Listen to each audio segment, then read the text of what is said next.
गजाननं भूतगणाधिसेवितं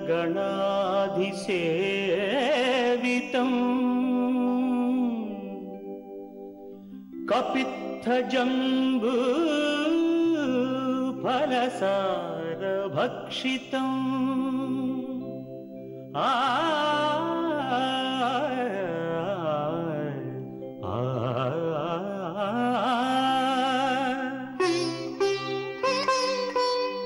उमासुतं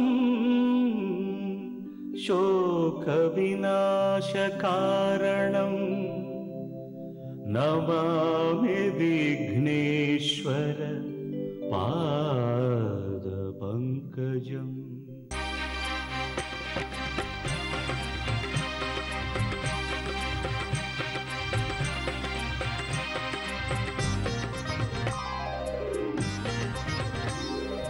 ओम श्रीनिवास ओम श्रीनिवास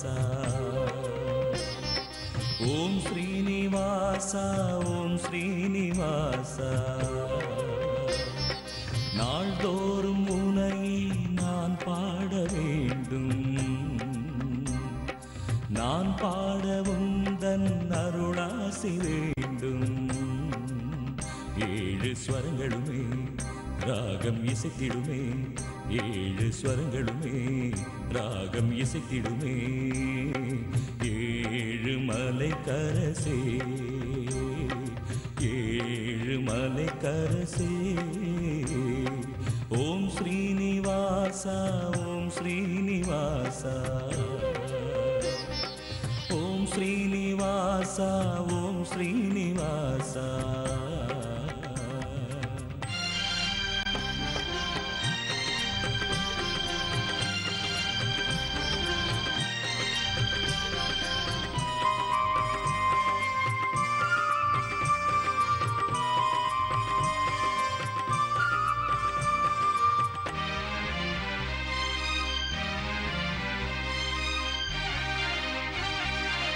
திருவேங்கடம் வருவேனே உந்தன் திருப்பாதமே பணிவேனே திருவேங்கடம் வருவேனே உந்தன் திருப்பாதமே பணிவேனே மலர்மேவிடும் அலர்மேல் மங்கை மணவாளனே ஜெகநாதனே மலர்மேவிடும் அலர்மேல் மங்கை மணவாளனே ஜெகநாதனே அழகான மலைவாசனே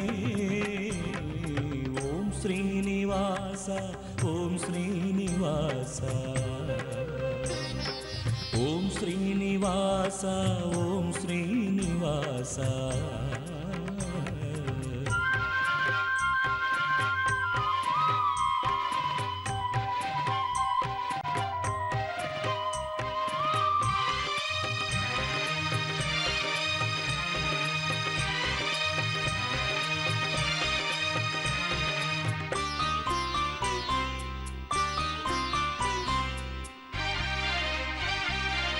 உனக்காகவே இசைத்தேனே என்றும் உன் பேரையே நினைத்தேனே உனக்காகவே இசைத்தேனே என்றும் உன் பேரையே நினைத்தேனே கருணாலயம் அருளாலயம் கமலாலயம் உனதாலயம் கருணாலயம் அருளாலயம் கமலாலயம் உனதாலயம் அருள்வாயே கோவிந்தா ஓம் ஸ்ரீனிவாசா ஓம் ஸ்ரீனிவாசா ஓம் ஸ்ரீனிவாசா ஓம் ஸ்ரீனிவாசா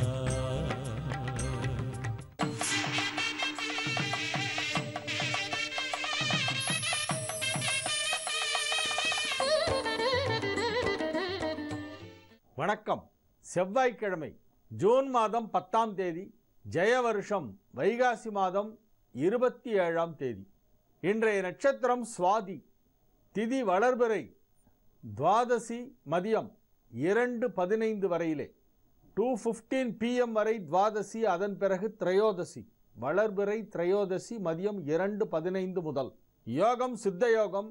மீனராசிக்கு சந்திராஷ்டம நாள். நாள் முழுவதும் மீனராசிக்கு சந்திராஷ்டமம். இன்றைய சிறப்புகள்: இன்று பிரதோஷ வழிபாடு செய்கின்ற நாள். மாலை நேரத்திலே சூரியன் அஸ்தமிக்கும் தருவாயிலே சிவதரிசனம் செய்ய வேண்டும். இன்றைக்கு பிரதோஷம். ராகு காலம் 3 மணி முதல் 4:30 மணி வரை. யமகண்டம் காலை 9 மணி முதல் 10:30 மணி வரை. குளிகை நேரம் பகல் 12 மணி முதல் 1:30 மணி வரை.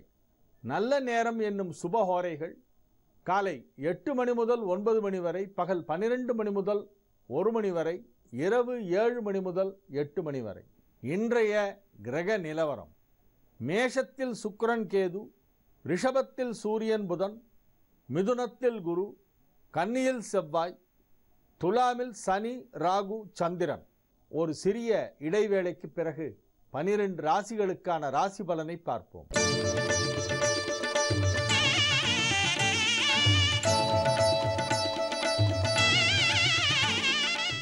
மேஷ ராசிக்கு இது ஒரு நன்மைகள் நடைபெறும் நல்ல நாளாக விளங்குகிறது. மிகச் சிறப்பான நிலையிலே ராசிக்கு 7ஆம் இடத்திலே ராகுவோடு சந்திரன் இணைந்து குருவால் பார்க்கப்படுகின்ற ஒரு அற்புதமான ஒரு கிரக நிலவரம். மிகப்பெரிய வெற்றிகளெல்லாம் உங்களுக்கு கிடைக்கக்கூடிய ஒரு நல்ல நாளாக இந்நாள் விளங்கும். பொருளாதார நிலையிலே நல்ல முன்னேற்றம் ஏற்படும். பேச்சை தொழிலாக கொண்டவர்கள் தொழிலிலே மகத்தான வெற்றி காண்பார்கள். கல்வி பயிலும் மாணவ மாணவியருக்கு உயர்கல்விக்கான வாய்ப்பு இப்பொழுது கிடைக்கும். வியாபாரத்தில் இருப்பவர்களுக்கு அதிக லாபம் கிடைக்கக்கூடிய ஒரு நல்ல நாள். குடும்பத்தில் மகிழ்ச்சியான நிகழ்ச்சிகள் நடைபெறும். பொருளாதார நிலையிலே நல்ல முன்னேற்றம் ஏற்படும். ரிஷப ராசிக்கு இது ஒரு மிகச்சிறந்த நன்மைகள் நடைபெறும் நல்ல நாளாக விளங்குகிறது. ராசி அதிபதி சுக்கிரனுக்கு 7ஆம் இடத்திலே சந்திரன் இருக்கிறது. ராசிக்கு 6ஆம் இடத்திலே சுக்கிரனின் வீட்டில் சந்திரன் இருக்கிறது. அருமையான ஒரு கிரக நிலவரம் ஏற்பட்டிருக்கின்ற ஒரு நாள். வரவுகள் அதிகமாக இருக்கும், செலவுகளும் அதிகமாக இருக்கும். அதிக வரவும் அதிக செலவும் உள்ள ஒரு நாளாக இந்த நாள் விளங்கும். சுய தொழில் செய்கின்றவர்களுக்கு அதிலே மிகப்பெரிய முன்னேற்றம் ஏற்படக்கூடிய ஒரு நல்ல நாள். உத்தியோகத்தில் இருப்பவர்களுக்கு புதிய பொறுப்புகள் கிடைக்கும். நன்மைகள் அதிக அளவிலே நடைபெறக்கூடிய ஒரு மிகச் சிறந்த நாளாக இந்நாள் விளங்கும். மிதுன ராசிக்கு இது ஒரு நன்மைகள் நடைபெறும் நல்ல நாளாக விளங்குகிறது. ராசிக்கு 5ஆம் இடத்திலே சந்திரன் ராகு சேர்க்கை ஏற்பட்டு இருக்கிறது. லாபஸ்தானமாகிய 11ஆம் இடத்திலே சுக்கிரன் அமர்ந்து பொருளாதார முன்னேற்றத்தை ஏற்படுத்தி கொண்டிருக்கிறது.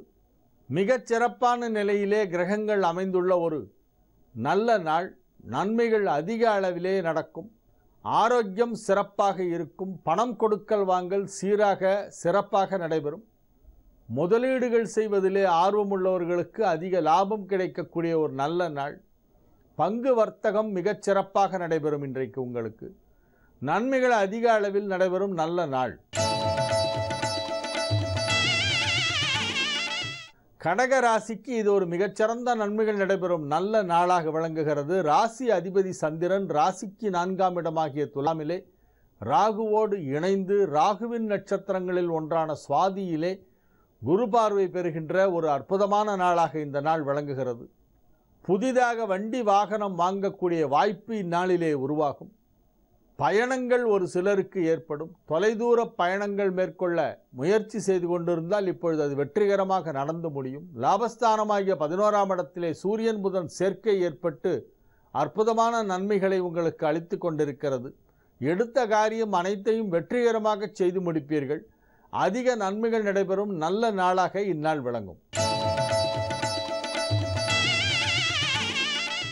சிம்ம ராசிக்கு இது ஒரு மிகச்சிறந்த நன்மைகள் நடைபெறும் நல்ல நாள். மகிழ்ச்சியான நாள். நன்மைகள் அதிக அளவில் நடைபெறக்கூடிய ஒரு மிகச்சிறந்த நாளாக இந்த நாள் விளங்கும். வியாபாரத்தில் உள்ளவர்களுக்கு அதிக பொருளாதார முன்னேற்றம் ஏற்படக்கூடிய வாய்ப்பு இந்நாளிலே மிகவும் வலுவாக காணப்படுகிறது. தன லாபாதிபதி புதன் ராசி அதிபதி சூரியனோடு இணைந்து 10ஆம் இடத்திலே மிகச்சிறப்பான நிலையிலே இருந்து கொண்டிருக்கிறது. லாபஸ்தானத்தில் குரு இருக்கக்கூடிய ஒரு அற்புதமான ஒரு நேரம் என்பதால் இன்னும் ஒரு சில நாட்களுக்கு மட்டுமே லாபஸ்தானத்தில் குரு இருக்கிறது. அதற்கு முன்பாக உங்களுடைய தொழில் வளர்ச்சி மிகச் சிறப்பாக இருக்கும். பொருளாதார தேவைகள் அனைத்தும் இப்பொழுது பூர்த்தியாகும். கன்னி ராசிக்கு இது ஒரு நன்மைகள் நடைபெறும் நல்ல நாள். 2 குடைவனும் 11 குடைவனும் ஒன்றை ஒன்று நேர்கோட்டிலே எதிரெதிரே சந்திக்கின்ற ஒரு அற்புதமான ஒரு கிரக அமைப்பு. 2 குடைய சுக்கிரன் மேஷத்திலும் 11 குடைய சந்திரன் துலாமிலும் அமர்ந்து ஒன்றை ஒன்று பார்க்கின்றன. எனவே பொருளாதார நிலையிலே குறிப்பிடத்தக்க நல்ல முன்னேற்றம் ஏற்படும். நீண்ட நாட்களாக நீங்கள் எதிர்பார்த்து கொண்டிருந்த பண வரவு இப்பொழுது கிடைக்கும். கடன் தொல்லைகள் ஏதேனும் இருந்தால் அவற்றையெல்லாம் இப்பொழுது முற்றிலுமாக சரி செய்து விடுவீர்கள். புதிய தொழில் துவங்குதல் அல்லது தொழிலை விரிவுபடுத்துதல் போன்றவற்றை இப்பொழுது மிகச் சுலபமாக செய்வீர்கள். தொழில் வளர்ச்சி, பொருளாதார வளர்ச்சி அனைத்தும் மிகச் சிறப்பாக இருக்கக்கூடிய ஒரு நல்ல நாள். துலா ராசிக்கு இது ஒரு நன்மைகள் நடைபெறும் நல்ல நாளாக விளங்குகிறது. ராசியில் சந்திரன் ராகுவோடு இணைந்திருக்கிறது. சுவாதியிலே இருக்கக்கூடிய சந்திரன் நன்மைகள் அதிக அளவிலே நடைபெறக்கூடிய ஒரு நல்ல நாளாக இந்நாள் விளங்கும். தொழில் வளர்ச்சி மிகச் சிறப்பாக இருக்கும்.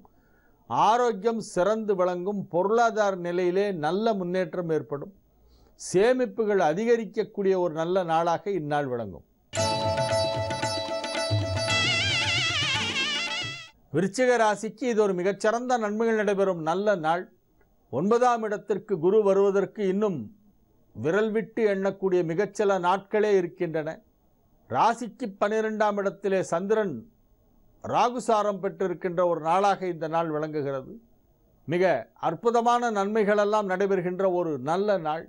கடல் கடந்து சென்று நிறைய பணம் சம்பாதித்து கொண்டு வருவதற்கான வாய்ப்பு இப்பொழுது மிக சிறப்பாக காணப்படுகிறது. திரைக்கடல் ஓடியும் திரவியம் தேடுகின்ற ஒரு அற்புதமான ஒரு சந்தர்ப்பம் இப்பொழுது உங்களுக்கு கிடைக்கும். தொழில் வளர்ச்சி மிகச் சிறப்பாக இருக்கும். பொருளாதார நிலை திருப்திகரமாக இருக்கும். ஆரோக்கியம் சிறந்து விளங்கும். குடும்பத்தில் சுப நிகழ்ச்சிகள் நடைபெறும். திருமண வயதிலே இருப்பவர்களுக்கு திருமண பிராப்தம் இப்பொழுது வந்துவிட்டது. நன்மைகள் அதிக அளவிலே நடைபெறுகின்ற ஒரு நல்ல நாள். தனுசு ராசிக்கு இது ஒரு மிகச்சிறந்த நன்மைகள் நடைபெறும் நல்ல நாளாக விளங்குகிறது. ராசிக்கு 11ஆம் இடத்திலே சனி ராகு சந்திரன் சேர்க்கை ஏற்பட்டிருக்கிறது. லாபஸ்தானத்தில் இந்த 3 கிரக சேர்க்கை என்பது உங்களுக்கு ஒரு மிகப்பெரிய வெற்றியை தேடித் தருகின்ற அற்புதமான ஒரு கிரக அமைப்பாகும். தொழிலில் ஏற்பட்ட இடர்பாடுகள் அனைத்தையும் வென்று விடுவீர்கள். தடைகளை தாண்டுகின்ற ஒரு நாளாக இந்த நாள் விளங்குகிறது. எந்தவித எதிர்ப்புகள் இருந்தாலும் தடைகள் இருந்தாலும் அவற்றையெல்லாம் மீறி வெற்றி காண்கின்ற நாள் என்று இந்த நாளை சொல்லலாம். நன்மைகள் அதிக அளவில் நடைபெறக்கூடிய மகிழ்ச்சியான ஒரு நல்ல நாளாக இந்த நாள் விளங்கும். மகர ராசிக்கு இது ஒரு மிகச்சிறந்த நன்மைகள் நடைபெறும் நல்ல நாள். மிக அற்புதமான நிலையிலே கிரகங்கள் எல்லாம் அமைந்திருக்கின்றன. தொழில் ஸ்தானம் வலுப்பெற்றிருக்கிறது.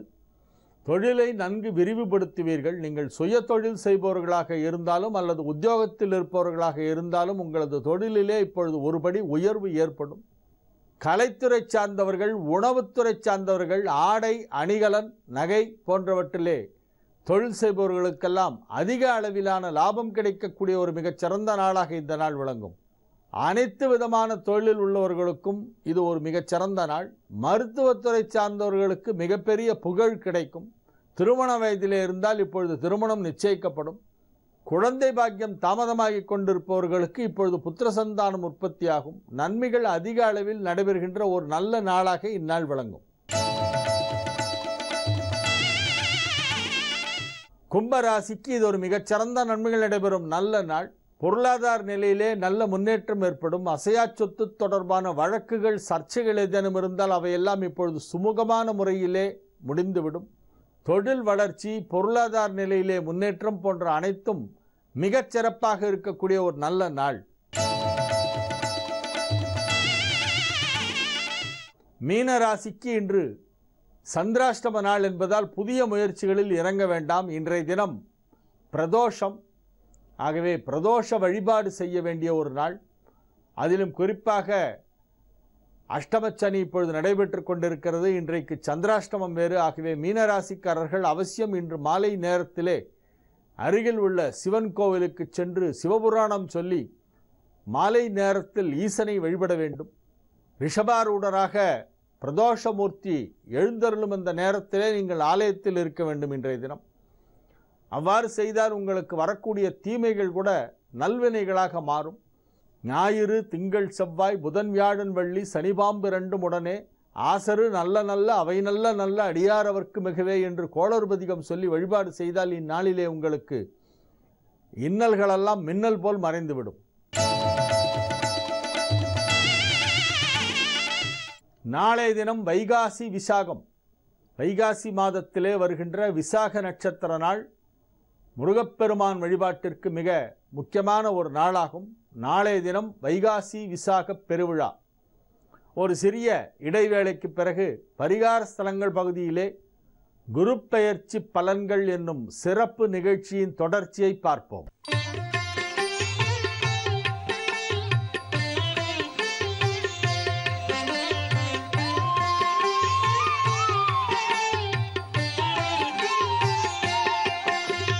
नमो देवादिदेवाय त्रिनेत्राय महात्मने रक्तपिङ्गळनेत्राय जटामकुटधारिणे नमो देवादिदेवाय त्रिनेत्राय महात्मने रक्तपिङ्गळनेत्राय जटामकुटधारिणे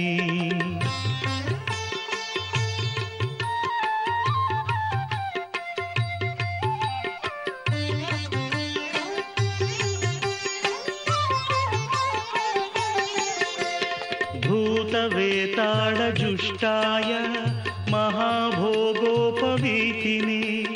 भूतवेताळजुष्टाय महाभोगोपवीतिने भीमाट्टहासवक्त्राय कपर्दिस्थाणवे नमः नमो देवादिदेवाय त्रिनेत्राय महात्मने रक्तपिङ्गळनेत्राय जटामकुटधारिणे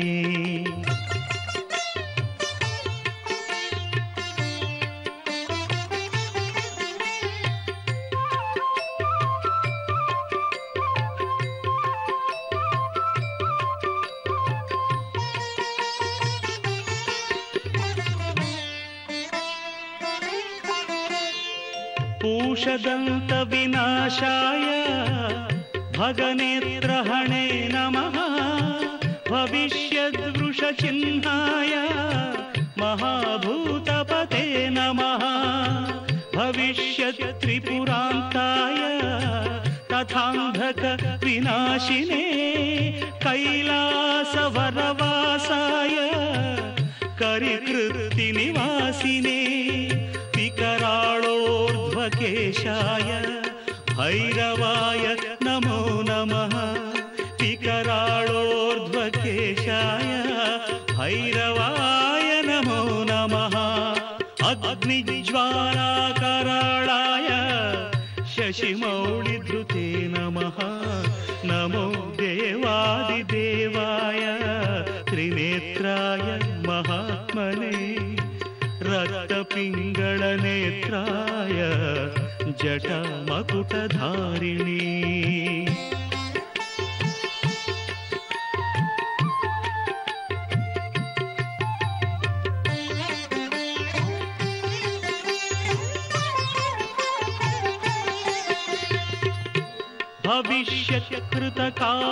भविष्यत्कृतकापालिव्रताय परमेष्ठिने तथा दारुवनध्वंसकारिणे तिग्मशूलिने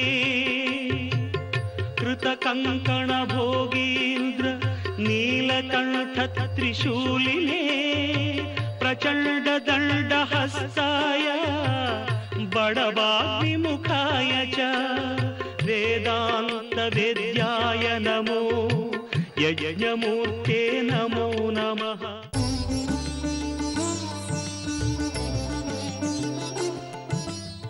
குரு பெயர்ச்சி பலன்கள் சிறப்பு நிகழ்ச்சி என்னும் பகுதியிலே நாம் இன்றைய தினம் துலா ராசிக்கு இந்த குரு பெயர்ச்சி எப்படி இருக்கும் என்பதை பற்றி நாம் பார்க்கவிருக்கிறோம்.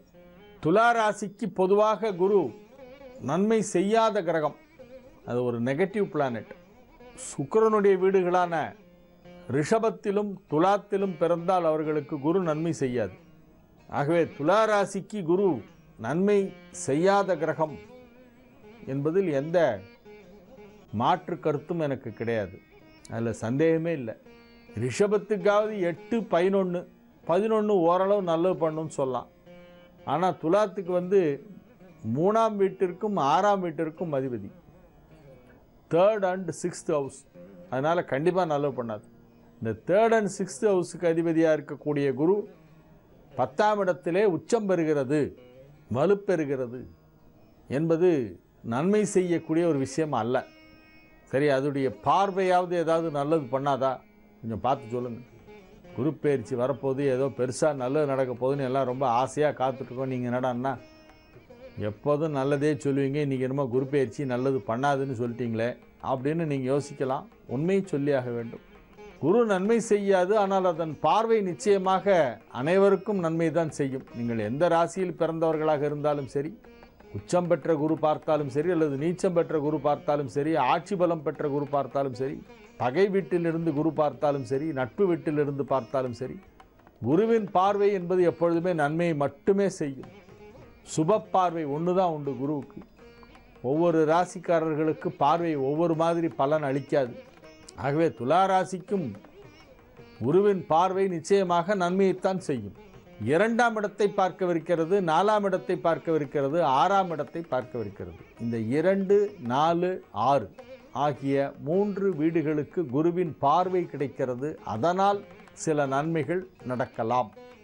2ஆம் இடத்திற்கு குரு பார்வை கிடைப்பதால் பொருளாதார நிலை நன்றாக இருக்கும், குடும்பம் மகிழ்ச்சியாக இருக்கும், மாணவ மாணவியரின் கல்வி முன்னேற்றம் மிகச் சிறப்பாக இருக்கும்.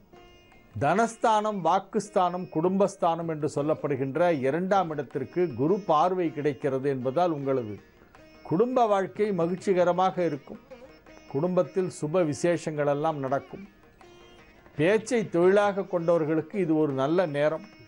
வழக்குரைஞர்கள் மிகச் சிறப்பாக தங்களது பணிகளை செய்வார்கள். ஆசிரியர் தொழிலே இருப்பவர்கள், கல்வி போதிக்கின்றவர்களுக்கெல்லாம் நன்மைகள் அதிகமாக நடைபெறும். பேச்சின் மூலமாக தொழில் செய்பவர்கள், விற்பனை பிரதிநிதிகள் போன்றவர்களுக்கெல்லாம் அதிக நன்மைகள் நடைபெறும். பொதுவாக 10ஆம் இடத்து குரு என்பது தொழிலை நலிவடைய செய்யும், க்ஷீணமாயிடும். எந்த தொழிலில் இருந்தாலும் சரி, அந்த தொழில் பலவீனமாகும் 10ஆம் இடத்திற்கு வந்தால் என்பதுதான் பொதுவான பலன். அதிலே துலா ராசிக்கு எந்த விதிவிலக்கும் கிடையாது. தொழில் கொஞ்சம் டவுன் தான் ஆகும்.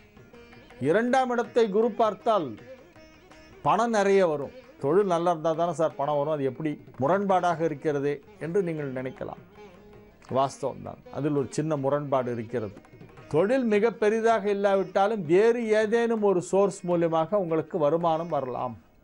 வருமானத்திற்கு குறைவு இருக்காது. மகிழ்ச்சியான ஒரு வாழ்க்கையை நடத்துவதற்கு உங்களுக்கு தேவையான போதுமான நிதி வசதி நிச்சயமாக இருக்கும். ஆனால் தொழிலிலே சில ஏற்றத்தாழ்வுகள் இருக்கத்தான் செய்யும். 10இல் குரு பதவியை பறிக்கும் என்பதில் எந்த சந்தேகமும் கிடையாது. பதவியை பறிக்கும்னா அப்போ எப்படி பணம் வரும்? வேறு விதத்தில் வரும்.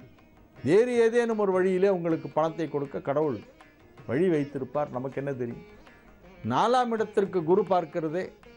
அதனால் என்ன லாபம் என்றால் சுகமாக இருப்பீர்கள், ஆரோக்கியம் நன்றாக இருக்கும், வண்டி வாகன யோகம் மிகச் சிறப்பாக இருக்கும், தாய் வழி உறவினர்களுடனான உறவு வலுப்பெறும், தாயாருடைய ஆரோக்கியம் சிறப்பாக இருக்கும், வீட்டை புதுப்பிப்பீர்கள், புத்தாடை வாங்கி மகிழ்வீர்கள், மனம் கமழும் பொருள்களை எல்லாம் வாங்கி மகிழ்வீர்கள்.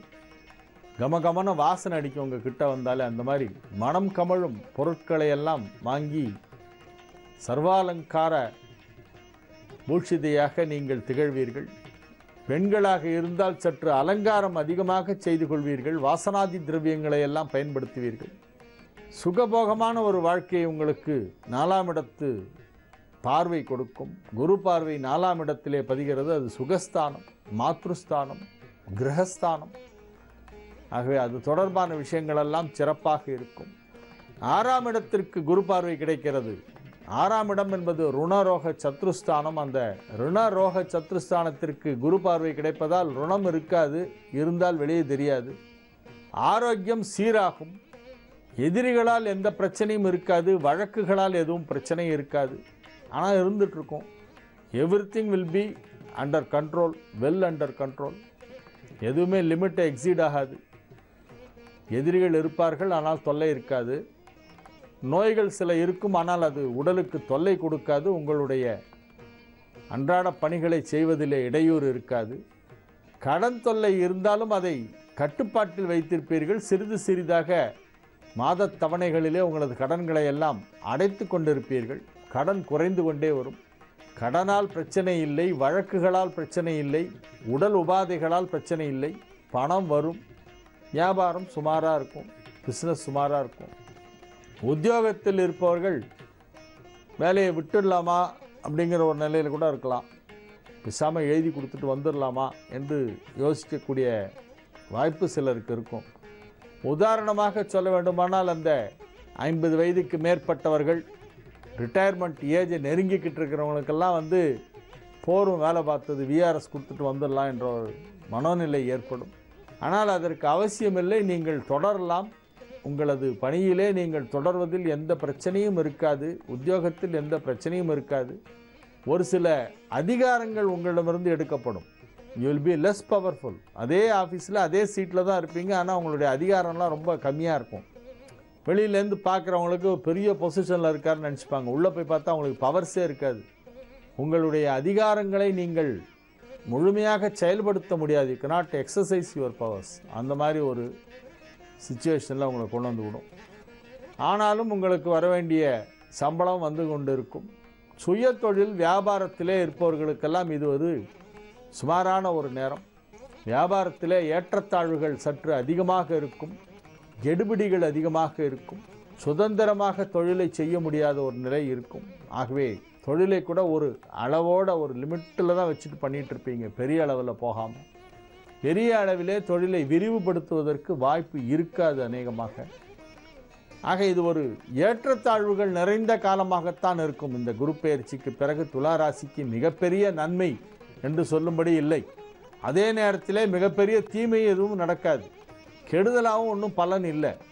ஏன்னா 2ஆம் இடத்தை பார்த்து பணத்தை கொடுத்துறது, குடும்பம் மகிழ்ச்சியாக இருக்கும், வாக்குஸ்தானம் நல்லா இருக்குது. 4ஆம் இடத்தை பார்க்கறதுனால சுகமாக இருப்பீங்க. 6ஆம் இடத்தை பார்க்கறதுனால ருணரோக சத்துஸ்தானம் கட்டுப்பாட்டில் இருக்கிறது. ஆகவே மிகப்பெரிய தீமை எதுவும் இல்லை.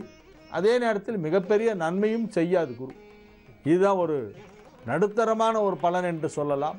ஒரு 50% நல்லதும் 50% ஏமாற்றங்களையும் கலந்து கொடுக்கக்கூடிய ஒரு குரு பெயர்ச்சியாக இது இருக்கும். இந்த குரு பெயர்ச்சி காலத்திலே துலா ராசியிலே பிறந்தவர்கள் வழிபட வேண்டிய தெய்வம் வரதராஜ பெருமாள், காஞ்சிபுரம். பிரகஸ்பதி வழிபட்ட தலம் காஞ்சிபுரம். காஞ்சிபுரம் பெருமாள், வரதராஜ பெருமாள் பிரம்மா பண்ண ஹோமத்திலிருந்து, அக்னியிலிருந்து தோன்றியவர். அவர் அக்னியிலிருந்து தோன்றினால தான் அங்கே உள்ள எப்போதும் கொதிக்குமா. இந்திரன் அங்கே வருடத்தில் ஒரு முறை பூஜை செய்து விட்டு போவான். பிரகஸ்பதி என்று சொல்லப்படுகின்ற வியாழ பகவான் வழிபட்ட தலம் காஞ்சிபுரம் வரதராஜ பெருமாள் கோவில். அத்திகிரி, வரதராஜ பெருமாள் கோவிலுக்கு அத்திகிரின்னு ஒரு பேர். அந்த வரதராஜ பெருமாள் கோவிலுக்கு சென்று வழிபட வேண்டும். துலா ராசியிலே பிறந்தவர்களுக்கு சுக்கிரனுடைய வீடு என்பதால் உங்களுக்கு பெருமாள் ஆதிக்கம் ஜாஸ்தி. ஆகவே வரதராஜ பெருமாள், குரு வழிபட்ட பெருமாள், குருவால் வணங்கப்பட்ட பெருமாள் வரதராஜ பெருமாள். அங்கே சென்று வரங்களை எல்லாம் நமக்கு சுலபமாக கொடுக்கின்ற வரதராஜ பெருமாளை போய் வழிபட வேண்டும். நாளைய நிகழ்ச்சியிலே விருச்சிக ராசிக்கு குரு பெயர்ச்சி எப்படி இருக்கும் என்பதை பற்றி சொல்லவிருக்கிறேன். உங்களிடமிருந்து இப்பொழுது விடைபெற்றுக் கொள்வது உங்கள் வழிகாட்டி ஜோதிடர் ஹரிகேசன் அல்லூர் வெங்கட்ராமன். வணக்கம்.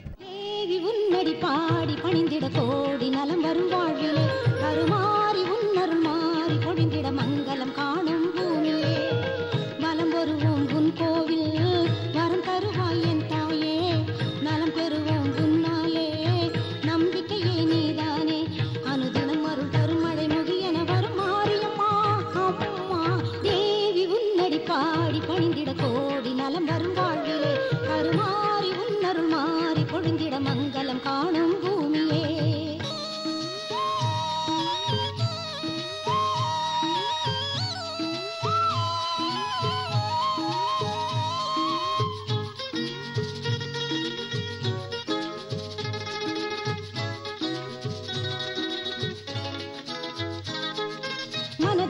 குறைகள் இருந்தாலே மறைந்திடும் உன்னை நினைத்தாலே திறமைகள் வளர்ந்திட அருள்வாயே திருவிளக்கேற்றிட மகிழ்வாயே 1000 முறைதான் தொழுதாலும் அம்மா உள்ளம் ஆறாது தேவி உன்னை பணிந்தாலே திரளும் நிதியில் குறைவேது அருள் வடிவாய் இருப்பவளே பதமலர் என்றும் வணங்கிடுவோம் தேவி உன்னடி பாடி பணிந்திட கோடி நலம் வரும் வாழ்விலே கருமாறி உன்னருள் மாறி பொழிந்திட மங்களம் காணும் பூமியே.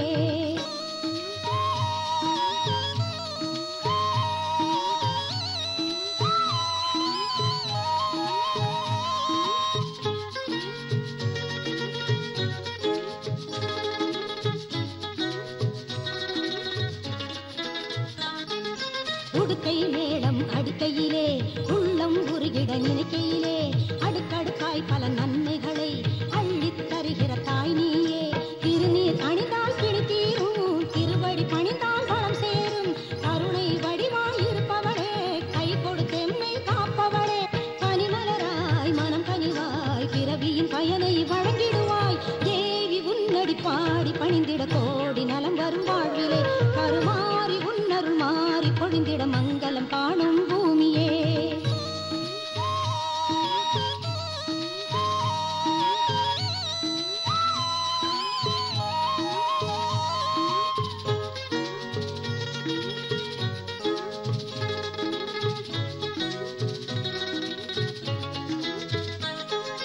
புற்றினில் பாலை ஊற்றுகின்றோம் பொன்னடி என்றும் போற்றுகின்றோம் சத்திய தெய்வம் நீ அம்மா சர்வம் சக்தி தானம்மா எத்தனை பெருமை உனக்குண்டு எங்கும் உனக்கு சிறப்புண்டு பற்றுடன் நெஞ்சில் முனை வைப்போம் படையல் போட்டு குளிர வைப்போம் உனதடிமை என்னும் பெருமை தொடர்ந்திட வேண்டும் நாயகியே தேவி உன்னடி பாடி பணிந்திட கோடி நலம் வரும் வாழ்விலே கருமாறி உன்னருள் மாறி பொழிந்திட மங்களம் காணும் பூமியே.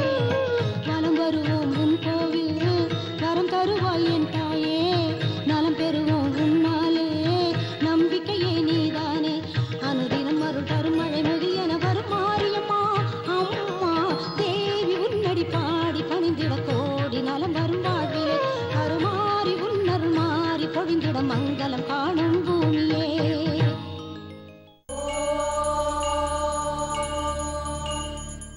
ஸ்ரீ வித்யோபாசனாசக்தம் ஸ்ரீ வித்யாபீடபூஷணம் ஸ்ரீ வித்யாபினவம் வந்தே ஸ்ரீ கிருஷ்ணானந்த சத்குரும்.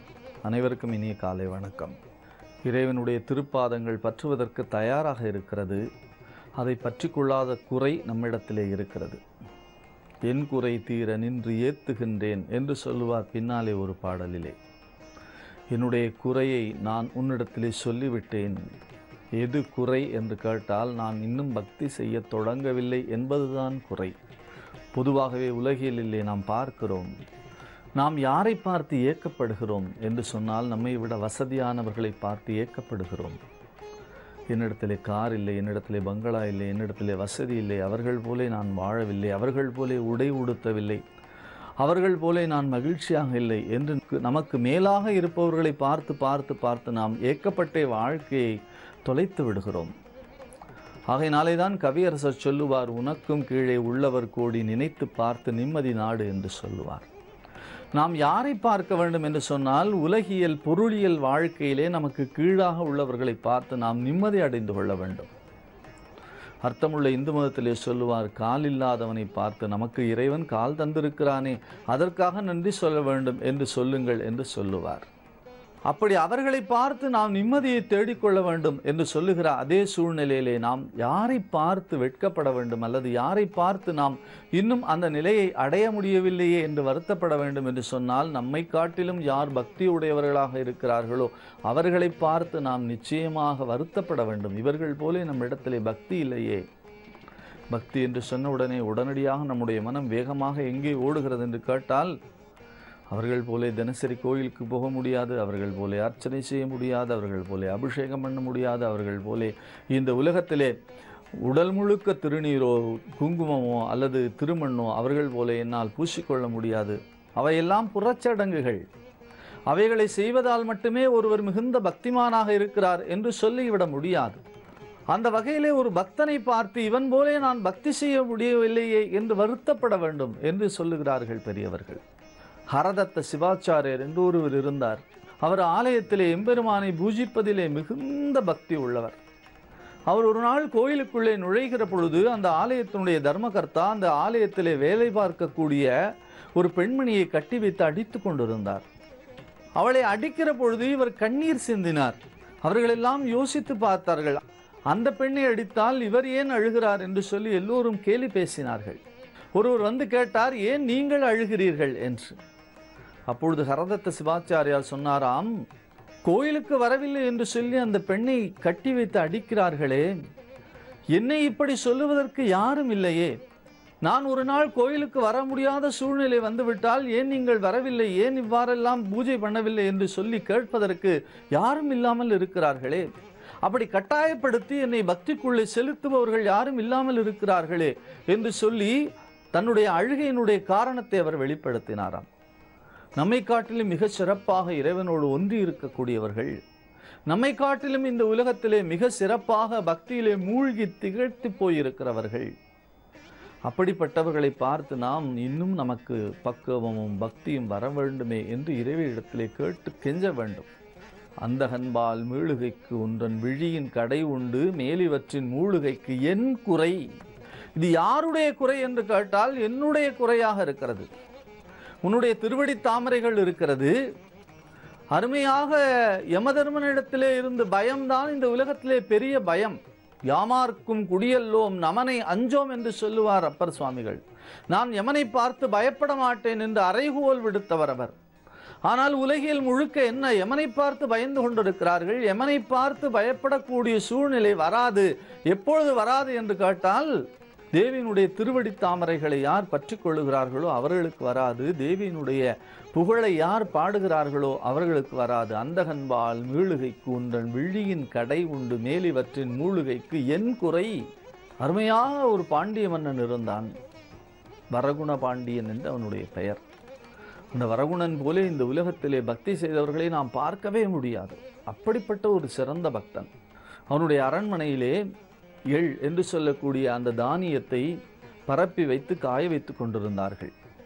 ஒரு திருடன் வேகமாக உள்ளே நுழைந்தவன் கண்டுபிடித்து விடுவார்கள் என்பதற்காக கொஞ்சம் எள்ளை அள்ளி வாய்க்குள்ளே போட்டுக்கொண்டான்.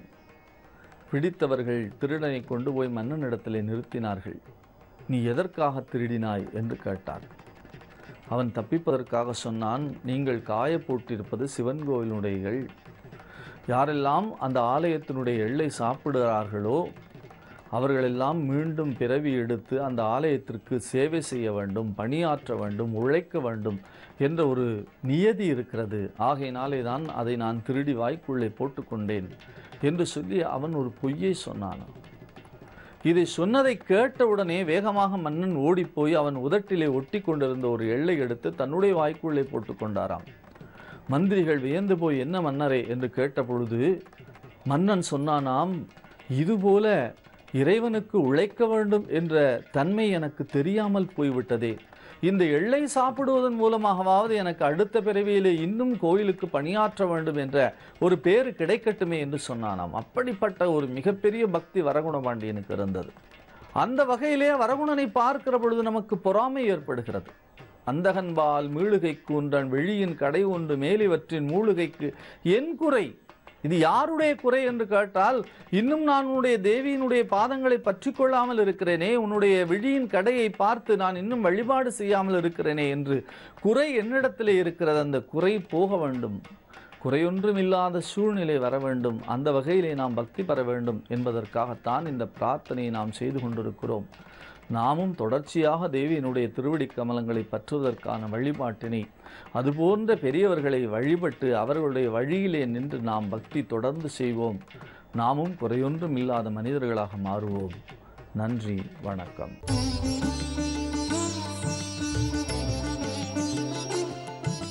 யோகப்பட்டேன பத்தாங்கம் திரிநேத்திரம் சாந்த விக்கிரகம் தியாயே சமஸ்த தோஷக்னம் பாதாத் மஜமகள் மஷம். அஸ்மத் குருபியோ நமக விகனச மகா குருவே நமக. அனுமன் சுவாமிகள் ஆசிகளுடன். நேற்று ஏற்கனவே இந்த மந்திரத்தை பற்றி ஒரு சில அறிமுகங்கள் கொடுத்தோம். இப்போ சொல்ல போகிறத நீங்கள் தொடர்ந்து பாருங்கள். சில விஷயங்கள் புரிஞ்சுக்கிறதுக்கு நமக்கு அது உபயோகமாக இருக்கும். இப்போ மந்திரம் அப்படின்னு சொல்லும்பொழுது மனதால் ஜபிக்கக்கூடியவர்களை காப்பாற்றக்கூடியது. சுலபமாக சொன்னால், புரியும்படியாக சொன்னால், இப்போ இதை உச்சரிக்கக்கூடிய வழிவகைகள் நிறைய இருக்குது. அப்போ பெண்கள் உச்சரிக்கலாமா, ஆண்கள் உச்சரிக்கலாமா, அந்த இதுக்கெல்லாம் வந்து சுலபமான வழி வந்து எல்லாரும் உச்சரிக்கலாம். மந்திரங்களை ஜபிக்கிறதுனால எந்த கெடுதியும் கிடையாது. இப்போ நிறைய பேர் சொல்கிறா இந்த மந்திரங்கள் ஜபித்தா கெடுதி வந்துடும். கெடுதியே வராது. ஒருவேளை நல்லது நடக்காமல் போகுமான்னு கேட்டிங்கன்னா அது என்னவோ, ஆனால் கெடுதி கட்டாயம் வராதுன்னு உறுதியாக சொல்லலாம். கெடுதி வரத்துக்குரிய வாய்ப்பு இல்லை. நீங்கள் மாந்திரிகத்தில் வேணால் கெடுதிகள் வரலாம். உபாசனா மார்க்கத்தில், பக்தி மார்க்கத்தில் கட்டாயம் கெடுதலே வராது. பக்தியோடு பகவானை அணுகும் பொழுது சுவாமியோட அனுகிரகம் பரிபூர்ணமாக கிடைக்கும். அதனால் நாம் வந்து இந்த மந்திரம் ஜபிச்சா கெடுதி வந்துருமோன்னு நினைக்க வேண்டாம். ராமகிருஷ்ண பரமஹம்சர் காளி தேவியை உபாசனை பண்ணது எல்லாருக்கும் தெரியும். ஞானத்தை வந்து பரிபூர்ணமாக கொடுத்தார். அவரை வந்து பரமஹம்சராக ஆக்கினான். காளி தேவியோட அருளால் நீங்கள் பார்த்தீங்கன்னா மந்திர சித்தி தான் எல்லோரும் கேட்பார். அவர் எதையுமே கேட்கல, ஆனால் அவருக்கு கிடைச்சது பரமஹம்ச பட்டம். பரமஹம்சம், அம்சம்னா தெரியும் உங்களுக்கு. அம்சம் வந்து அந்த அம்ச பட்சி பாலில் இருக்கக்கூடிய ஜலத்தை விட்டு பாலை மட்டும் எடுக்குமா. அது மாதிரி பரமஹம்ச நிலையில் இருக்கக்கூடியவர் உலகத்தில் இருக்கக்கூடிய கெடுதிகளெல்லாம் விட்டுட்டு நல்லதை மட்டும் பார்க்கக்கூடியவர்கள், ஞானத்தை மட்டும் பார்க்கக்கூடியவர்கள். உங்களுக்கு பரமஹம்சரை பற்றி பரமஹம்ச உபநிஷ் அப்படின்னு 108 உபநிஷில் பறக்க சொல்கிறது. பரமஹம்சாலாக இருக்கிறவா வந்து அவளுக்கு வாழ்க்கையில் எதையுமே லட்சியம் கிடையாதுன்னா, ராமகிருஷ்ண பரமஹம்சரோட வாழ்க்கையை படித்தவாளுக்கு நன்னா தெரியும். அவர் எவ்வளோ பெரிய உயர்ந்த நிலையிலிருந்து ஞானத்தை நமக்கெல்லாம் கொடுத்தாருன்னு தெரியும். ராமகிருஷ்ண பரமஹம்சர்லாம் குறிஞ்சி மலர் மாதிரி ஒரு 100 வருஷத்துக்கு ஒரு முறை அந்த மாதிரி மகான்கள் வந்து நம்ம பாரத பூமியில் பிறப்பான். அதனால் காளி தேவியை உபாசனை பண்ணி இந்த கலியுகத்தில் நமக்கு கண்கூட பலன் அனுபவிச்சவாளை பார்த்தா ராமகிருஷ்ண பரமஹம்சரை சொல்லலாம். இதுக்கு முன்னால் நிறைய நம்ம பார்த்துருக்கோம். உங்களுக்கு வந்து சொன்னால் விக்ரமாதித்தன் கதை படித்தவாளுக்கு தெரியும், தெனாலிராமன் கதை படித்தவாளுக்கு தெரியும். இவெல்லாம் இந்த காளியோட அருள் பெற்று அந்த வாக்கில் எவ்வளோ வலிமையோடு இருந்தான்னு தெரியும். காளி தேவியோட அருள் பெற்றவா வாக்கு வலிமையோடு இருந்தாள். ஆனால் நாம் வந்து இந்த காளின்ற தெய்வத்தை கேட்ட உடனே பயப்படுறோம். அதுவும் தட்சிண காளினா ரொம்ப பயப்படுறோம். அதனால் தசமகா வித்தியில் காளிக்கு ஒரு தனித்துவம் உண்டு. காளி தேவியோட அருள் வந்து தனி சமாச்சாரம். அது நிறைய சொல்லிக்கிட்டே போகலாம். காளி வந்து பலவிதமான ரூபங்களில் நமக்கு காட்சி கொடுக்குறதா சொல்லப்படுறது. அதே மாதிரி தான் நீங்கள் ஆஞ்சநேய சுவாமியை அடுத்து எடுத்துக்கலாம், பைரவர் எடுத்துக்கலாம். ஏன்னா இவெல்லாம் இந்த ஆஞ்சநேயர் பேரை கேட்டாலும் பைரவரோட பேரை கேட்டாலும் பயப்படுறார். ஆனால் பைரவரோட பெருமை வந்து ஏட்டில் அடங்காத விஷயம். ஒரு மகான் பாடாச்சாரி சுவாமிகள் ஒருத்தரை பற்றி எழுதியிருந்தார். அவர் பைரவரோட அருள் பெற்றவர்னு சொல்லுவார். அந்த சுவாமி வந்து சாப்பிட ஒரு இடத்துல உட்காந்துட்டு வரிசையாக ஒரு 100 இலை போடுவாராம். இலை போட்டால் அந்த எல்லா இலையிலையும் நாய் வந்து வரிசையாக உட்காருமா, ஒன்று கூட குறைக்காதான். அமைதியாக இருந்து இலையில் சாப்பாடு போட்ட பிறகு சாப்பிட்டுட்டு அவர் எழுந்த பிறகு பின்னால் எழுந்துக்கோன்னு சொல்லுவாள். அப்படி ஒரு அதிசயத்தை பார்த்ததா சிலர் சொல்லுவாள். அப்போ பைரவரோட அருள்ன்றது பெரிய விஷயம். அதேமாதிரி ஆஞ்சநேயரோட சுவாமி அருளும் நீங்கள் பெரிய விஷயம். நீங்கள் வந்து பார்க்கலாம், நம்ம வள்ளிமலை வள்ளலார் இருந்த சுவாமிகளோட வாழ்க்கையில் எழுதியிருக்கார். பசியோடு அவர் இருந்துட்டு ஆஞ்சநேயரோட பெருமையை சொல்லக்கூடிய திருப்புகள் பாடும் பொழுது எங்கேருந்தோ வந்த குரங்குகள் வந்து மரத்துலேருந்து அவர் மடியில் வந்து சப்பாத்தியை போட்டதாக சொல்லுவாள். அதனால் ஆஞ்சநேயரோட பெருமைகளும் ஏட்டில் அடங்காத விஷயம். சுவாமியை வந்து நம்ம அணுகிறதுக்கு இந்த மந்திரங்கள் வந்து ஒரு பாலம் மாதிரி. அதனால் இந்த சுவாமிகளோட பேர் கேட்டோன்னே பயப்பட வேண்டாம். ஆஞ்சநேயர், பைரவர், காளின்னு உங்கள் மனசுக்கு எந்த தெய்வம் பிடிச்சிருக்கோ அந்த தெய்வம் உங்களுக்கு கட்டாயம் அனுகிரகம் பண்ணுன்றதில் உங்களுக்கு முதல்ல சந்தேகமே வேண்டாம். அவர் தெய்வம் கெடுதி பண்ணுமான்ற பயமும் உங்களுக்கு வேண்டாம். அது தெய்வம் வந்து குருவாக இருந்து, மந்திரமாக இருந்து, எந்திரமாக இருந்து, சர்வசக்தியாக இருந்து உங்களுக்கு வழி நடத்தும். அதனால் உங்களோட 3வது கண்ணாக இருக்கக்கூடியது இந்த தெய்வம். அதனால் நீங்கள் எந்த தெய்வத்தை பூஜித்தாலும் அந்த தெய்வம் உங்களுக்கு நல்ல வழிகாட்டியாக இருக்குன்றதில் உங்களுக்கு சந்தேகமே வேண்டாம். மறுபடியும் மந்திரங்களோட பெருமையை நாளைக்கு சொல்கிறோம். தொடர்ந்து அடுத்து இந்த மந்திரங்களும் வரப்போகுது. நீங்கள் பழையபடி கேட்டபடி நிறைய அபூர்வமான மந்திரங்களை நம்ம சொல்ல போகிறோம். ஜோதிட சிம்மம், திருவல்லிக்கேணி, சுவாமி கண்ணன் பட்டாச்சாரியா, மங்களானி பவந்து.